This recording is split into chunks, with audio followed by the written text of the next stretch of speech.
మరి ఎలక్షన్ ముందైతే హామీ ఇచ్చి మరి అధికారంలోకి వచ్చిన తర్వాత మరి ఉద్యోగ ఉపాధ్యాయ వర్గాన్ని మోసగించింది.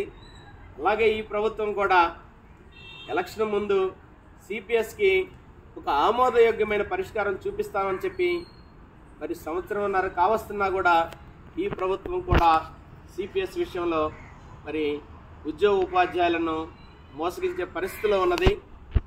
ఈరోజు చూసినట్లయితే ఈ ప్రభుత్వం వచ్చిన తర్వాత కనీసం ఒక్క డిఏ కూడా ఇవ్వనటువంటి పరిస్థితి. ఈరోజు చూస్తే 4 డిఏలు పెండింగ్లో ఉన్నాయి.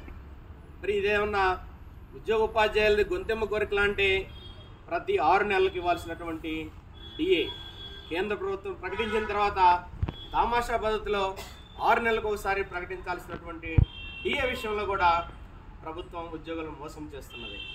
అలాగే 2023 జూలై నుంచి 12వ పిఆర్సీ ఇంప్లిమెంట్ కావాలి ఈ రాష్ట్ర ప్రభుత్వ ఉద్యోగులకు.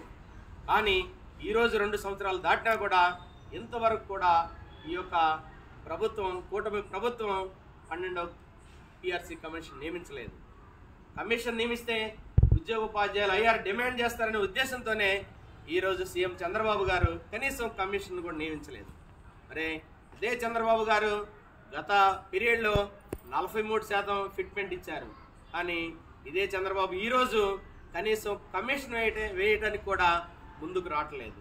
ఖచ్చితంగా మనం పోరాటం చేస్తేనే ఈ యొక్క ప్రభుత్వాలు మెడలు వంచగలుగుతాం. పోరాటం చేస్తేనే మన న్యాయమైన డిమాండ్లు పరిష్కరించుకోగలుగుతానే ఉద్దేశంతో ఈరోజు ఆంధ్రప్రదేశ్ టీచర్స్ ఫెడరేషన్ రాష్ట్ర వ్యాప్తంగా ఒక వారం రోజులు నిరసన కార్యక్రమానికి పిలుపునివ్వడం జరిగింది. నిన్నైతే రాష్ట్ర వ్యాప్తంగా అన్ని పాఠశాలల్లో బ్లాక్ బ్యాడ్జీలతో నిరసన తెలియపరిచారు. మరి ఈరోజు రాష్ట్ర వ్యాప్తంగా అన్ని మండల కేంద్రాల్లో కూడా మరి నిరసన ప్రదర్శన చేసి తహసీల్దార్ వారికి మెమోరాండాలు ఇవ్వడం జరుగుతుంది. ఈరోజు 2004 కంటే ముందు నోటిఫికేషన్ ఇచ్చి 2004 సెప్టెంబర్ తర్వాత జాయిన్ అయినటువంటి ఉద్యోగులకు మెమో నంబర్ 57 ద్వారా కేంద్ర ప్రభుత్వం ఓపీఎస్ అమలు చేయమని చెప్తే మరి 16 రాష్ట్ర ప్రభుత్వాలు అమలు చేస్తే ఈ రాష్ట్ర ప్రభుత్వం ఇంకానూ మీనమేషాలు లెక్కిస్తుంది. ఎప్పుడు అడిగినా కూడా ఈ యొక్క ఉద్యోగులు 2003 డిఎస్సి వాళ్ళు కానీ ఆ తర్వాత జాయిన్ అయినటువంటి ఉద్యోగులు కానీ ఎంతమంది ఉన్నారనే ఒక లెక్కలు అడుగుతీ తర్వాత దాన్ని ఆ ఫైల్ పక్కన పడేస్తున్నారు. మొన్న కూడా 2003 డిఎస్సి ఉపాధ్యాయులు అయితే పెద్ద ఎత్తున రాష్ట్ర విజయవాడలో నడిగొట్టున మరి ఒక ఉద్యమం చేయడం జరిగింది. అయినా కూడా ఈరోజు కూడా ప్రభుత్వం వాళ్ళ విషయంలో ఒక సానుకూల వైఖరి తీసుకోలేదు. ఖచ్చితంగా 2003 డిఎస్సి వాళ్ళకే కాదు సిపిఎస్ ఉద్యోగులందరినీ కూడా సిపిఎస్ రద్దు చేసి ఓపీఎస్ అమలు చేయాలని మనం అయితే డిమాండ్ చేస్తున్నాం. మరి దానికి ఇంకా పెద్ద ఎత్తున ఉద్యోగ ఉపాధ్యాయులతో కలిసి ఉద్యమించాల్సినటువంటి ఆవశ్యకత ఉందని ఈ సందర్భంగా తెలియజేస్తున్నాను. మిత్రులారా, అంతేకాకుండా ఈరోజు బకాయిల విషయానికి వచ్చేసరికల్లా మనకి ఈ యొక్క సరెండర్ లీవ్ 2022 ఏప్రిల్ నుంచి కూడా ఈ యొక్క సరెండర్ లీవ్ ఉపాధ్యాయులకి మరి రానటువంటి పరిస్థితి. కొన్ని రకాల సెక్రటరేట్ రాష్ట్ర సచివాలయ ఉద్యోగులకు మరి ట్రెజరీ వాళ్ళకైతే ఆ తర్వాత కూడా పే చేశారు. ఇక్కడ ఉద్యోగుల విషయంలో కూడా ప్రభుత్వాలు విభజించి పాలిస్తున్నాయి. గత ప్రభుత్వం అయితే నెల ఇచ్చే శాలరీ విషయంలో కూడా కొంతమంది ఉద్యోగులకు ముందుగా వేసి చిట్ట చివరిలో ఉపాధ్యాయ వర్గానికి శాలరీ వేసినటువంటి పరిస్థితి చూసాం.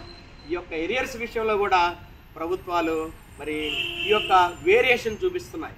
మరి చూసినట్లయితే ఈ విభజించు పాలించు సూత్రం అనేది బ్రిటిష్ వారిది. బ్రిటిష్ వారు పోయినా కూడా అదే విధానాలను మరి మన పాలకులు కూడా కొనసాగిస్తున్నారు. ఇది చాలా దుర్మార్గం.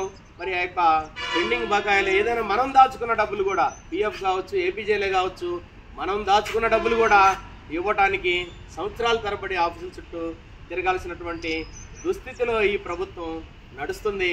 ఖచ్చితంగా వీటన్నిటి మీద మనం ఇంకా పెద్ద ఎత్తున ఉద్యమించాల్సిన అవసరం ఉందని తెలియజేస్తున్నాను. మరి అంతేకాకుండా ఈరోజు చూసినట్లయితే మరి ఈ యొక్క పాఠశాల విద్యారంగాన్ని మరి ఒక